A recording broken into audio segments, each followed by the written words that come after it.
Hey, welcome home. Thanks for stopping by again. Jerrel here, and this is Mountain Home.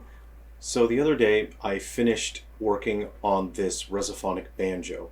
I took a off-the-shelf resophonic cone, and I was able to install that onto this banjo. I'll create a video that shows some of the process as I worked on this.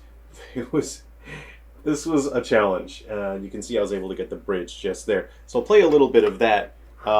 But I have a video up where I've shared a little bit of it, but I wanted to share a couple other projects that I'm working on as well. So I'll strum a little bit on this first, and then I'll show you what I'm working on next when it comes to custom instrument modifications.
I get such a kick out of playing this. It's quite soft because I had to drill some holes through the cone. So I'd like to install a pickup onto this so I can run that through an amp and I can use this in gigs because it's got some stage presence, you know. So I'd really like to start playing this in gigs and music clubs.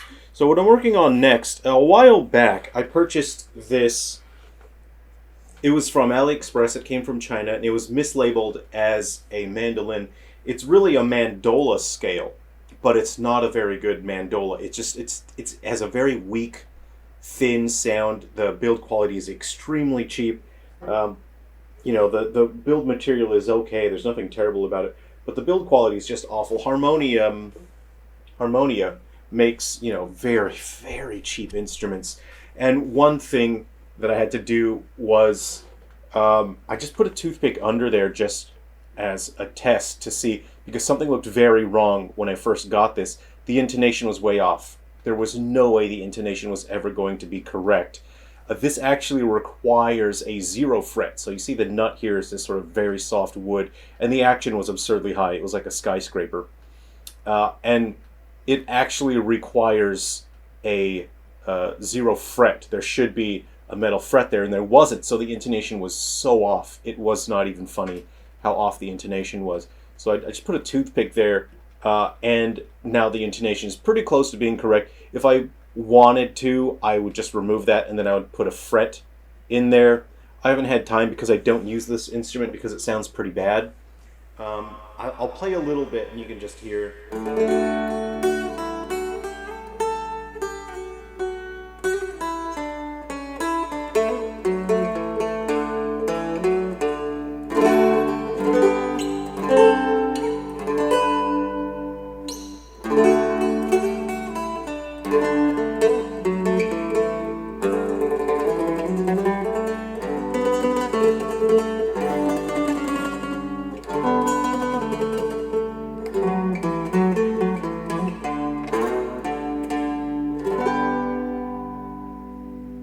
Just on its own, if this was your only instrument, it would be fine, but I have a an octave mandolin from Hora, and it's just better in every single way. It's just a gorgeous instrument to look at.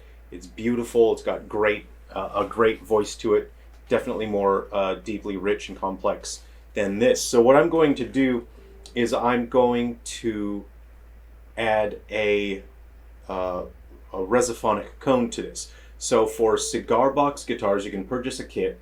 They're usually around, I think, 60 or so US dollars. It is a 6-inch cone. So what I'm going to do is measure that out, and I'll build a well for this, and I'll get one of those cigar box guitar cones, and I'll get a cone in there, and so I'll turn this into a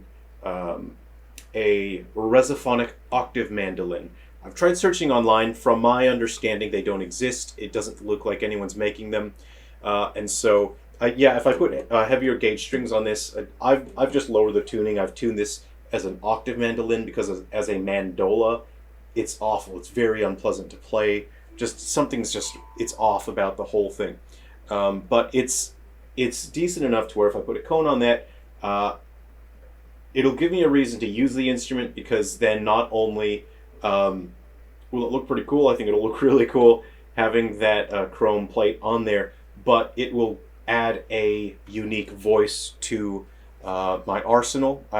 Much of my commercial work involves composing and recording music, so I will be able to use this in the studio. But also, if I were performing somewhere, doing a gig or music clubs, a music session in a pub, I think it'd be really cool to have a resophonic octave mandolin. It's just an interesting sound. It's a different voice. It adds something new to the mix, and it helps your music it's just fun and exciting, and it's cool to look at. So that's that. I'll be working on that at some point, whenever I get around to it, when I've got the time to work on it.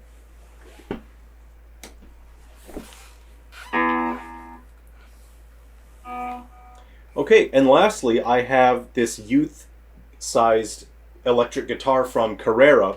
Now, Karrera makes entry-level instruments that are generally very, very low quality, but they do have certain instruments that are quite good. Most of their instruments are just terrible, but they have an electric bass, a P bass, and it's shockingly decent quality for the price that you pay for it.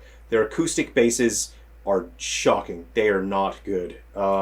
And this one is sized for a young person, and the quality is actually very impressive. It's a very good instrument. I think I paid around 60 US for this, something like that. Now, the reason I got this was because I wanted a shorter scale length guitar that I could put extra light strings on for bending. I wanted extremely low tension strings, and I wanted to do just faster and easier bending in the studio for playing certain kinds of music. So I think this is quite charming. It's really interesting, and it's cool to look at. I've got a better quality hot rails pickup that I'll be putting on this guy. Obviously, when you get instruments like this, you know that the action height on the nut does need to be lowered. Just needs a bit of adjusting and whatnot. But it sounds okay. It's very plain and dull just on its own. I would like to do a review on this instrument first before I do swap out any of the parts for it. But I'll just play it a little bit, I guess. Oh, how do you sit comfortably with this?